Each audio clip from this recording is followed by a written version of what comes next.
The first time I heard the whisper, the clock was striking midnight. It was soft, almost fragile, like a breath brushing against the back of my ear. I froze in place. The room around me felt suddenly colder, as if someone had opened a window that I could not see. My hands tightened around the old, leather-bound book that I had found earlier in my grandmother's attic. Its cover was cracked. Its pages were yellow. Its scent was dusty and ancient, like secrets buried for too long. A faint shiver crawled up my spine. The attic bulb flickered above me, casting shadows that stretched across the wooden walls. Each shadow seemed to shift, as if something moved just beyond the edge of the light. I swallowed hard. My heartbeat echoed inside my ears. The whisper came again, this time, clearer. My name, drawn out, slow, deliberate. I turned toward the far corner of the attic, the one I had avoided since childhood. The one where the old trunk sat, covered with a gray sheet that looked more like a shroud in the dim light.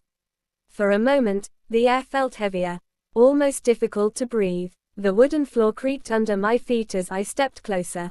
A faint smell of damp earth rose around me, strange and out of place in a dry attic. My fingers trembled as I reached for the sheet.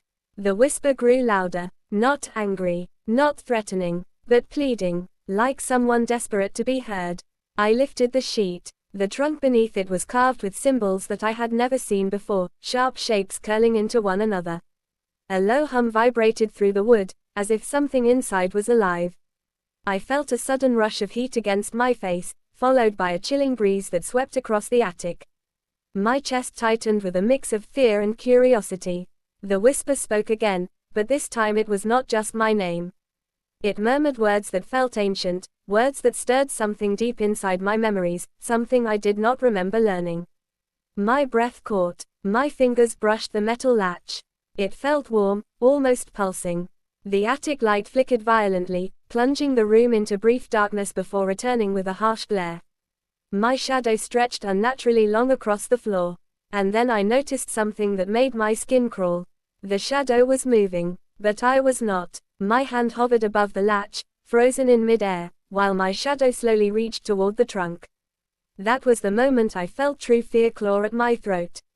Not the fear of the unknown, but the fear of something that already knew me, known me for a very long time. I forced myself to breathe as the trunk gave a faint rattle, as if something inside responded to the movement of my shadow. A cold whisper slid across the back of my neck. Not a voice, a presence, something standing just behind me. I did not turn. I could not turn. My heartbeat thundered painfully in my chest. The whisper curled around my ear once more. This time, the words were unmistakable. You came back for the tales. They remember you. The air thickened. The trunk creaked open a fraction on its own, releasing a faint, black mist that curled along the floorboards like living smoke. My mouth went dry. My own voice refused to come out. And then the attic door behind me slammed shut with a force that shook the entire room. The sound echoed through the house. And the whisper was no longer alone. Countless voices rose from the trunk. Soft, urgent, calling me by a name that was not my own. The symbol carved on the lid began to glow with a dull red light, pulsing like a heartbeat. My legs trembled. The floor vibrated beneath me. And slowly, painfully slowly, the trunk continued to open. Inside, something shifted, something waiting, something that remembered midnight far better than I ever could. The lid of the trunk lifted another inch, and the black mist thickened, swirling around my ankles like cold hands wrapping themselves gently but firmly around my skin. I wanted to back away, but my feet refused to move, as if the aged floorboards had turned to glue beneath me. The glow of the symbols intensified. Red at first, then an unsettling shade between crimson and amber, like the dying light of a sun that had never risen in this world. The voices grew louder, layered, overlapping, whispering in languages that pulled at the edges of my mind. A sharp sting pulsed behind my eyes, as if memories were being pushed to the surface, memories I had no reason to possess. The trunk opened wider. A gust of air burst outward, warm and cold at the same time, carrying the scent of old soil mixed with something faintly metallic. The mist rose higher. I could not see the bottom of the trunk anymore. It looked endless, like a hollow that swallowed all light. A sudden tremor shook the attic. Dust fell from the rafters. The bulb overhead flickered again, this time so violently that the room went dark for a heartbeat. When the light returned, the shadows had shifted.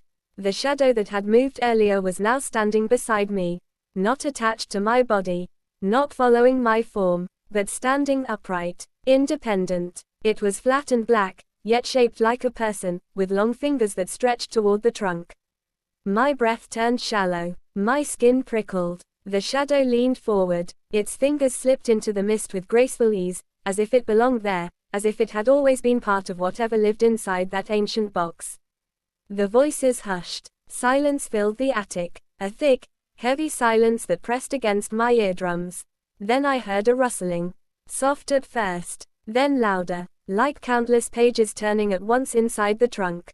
Shapes emerged from within the mist. Not physical shapes, more like memories taking form. Scenes flickering in front of my eyes as if projected on invisible screens. A forest under a red moon. A group of figures kneeling around a stone altar.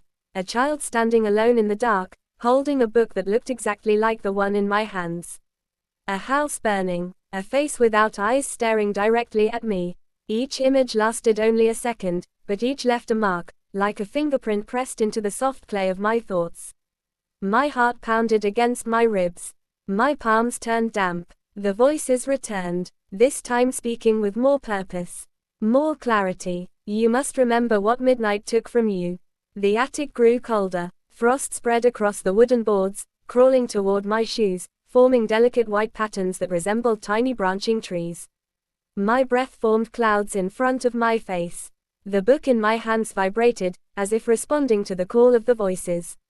The cover began to warm. The spine pulsed. The pages fluttered without wind. A single page slid out, peeling away from the rest as if pulled by invisible fingers. It drifted down slowly, landing at my feet. A symbol was drawn on it. The same symbol carved on the trunk. The same symbol that now glowed brightly. The shadow beside me turned its head, although it had no eyes and no features. Yet I could feel its attention. Sharp, focused, expectant. My throat tightened. Something deep within the trunk stirred. A rumble, low and resonant, like the growl of an ancient beast waking from an endless sleep. The mist rose swiftly, reaching my knees, swirling in frantic motion.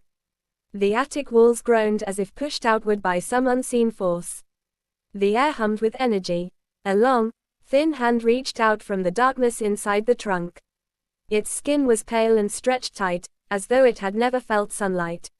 The fingers were impossibly long, bending at angles that no human hand could achieve. It grasped the edge of the trunk. The wood cracked under its grip. The hand paused, as if sensing my fear. Then another hand appeared, and another, dozens of pale, thin hands rising from the hollow inside. Reaching upward, reaching outward, reaching for me. My body tensed, trembling so violently that the book nearly slipped from my grasp. The voices elevated in intensity. No longer whispers, now a chorus, a call, a demand. Midnight remembers you. You must remember it. The attic bulb burst with a sharp snap. Glass scattered across the floor.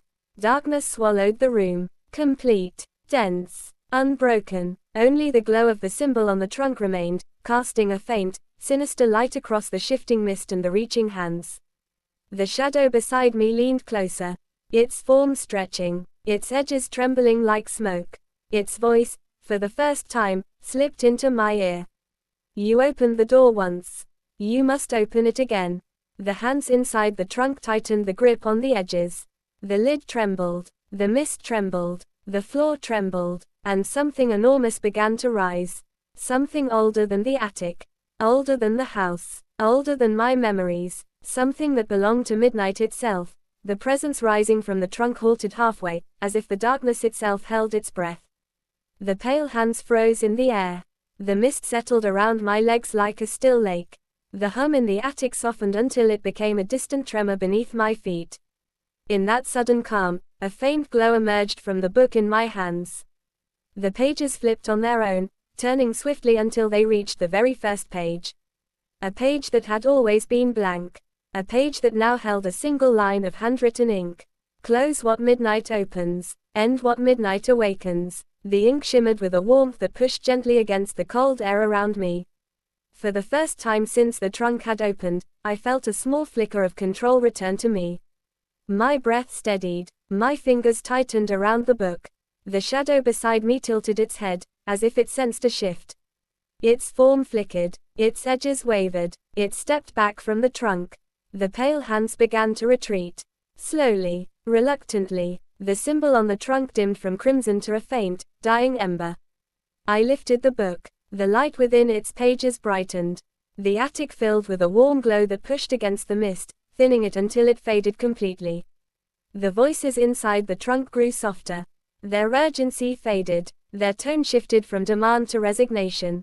A final whisper reached me. Gentle, almost grateful. Now we rest. The lid of the trunk closed with a quiet thud.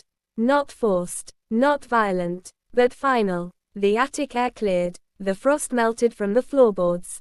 The heaviness that had pressed against my chest lifted, allowing me to breathe freely again. The shadow that had stood beside me faded into the far corner of the attic, blending into the darkness until it dissolved completely. The glow from the book faded as well. Its pages stilled, its cover cooled beneath my palm. Only silence remained, a calm, natural silence that felt real again. I knelt beside the trunk and placed the book gently on top of it. The wood felt cold, but no longer alive, no longer calling. As I rose to my feet, the attic door opened on its own, quietly and without force, as if giving me permission to leave. I stepped through it, feeling the warmth of the hallway wrap around me like a gentle blanket. Before closing the door, I took one last look at the trunk resting in the dim attic light. It no longer glowed, it no longer hummed, it no longer whispered, it simply sat there, silent and still, holding its forgotten tales of midnight. And I understood that some stories are meant to sleep, some memories are meant to remain sealed, and some doors, once closed, should never be opened again.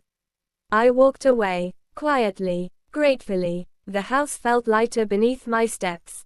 The air felt clean, the shadows felt empty, and for the first time in a very long time, midnight arrived without a whisper. Without a call, without remembering me. The forgotten tales of midnight had finally been put to rest. And so had I.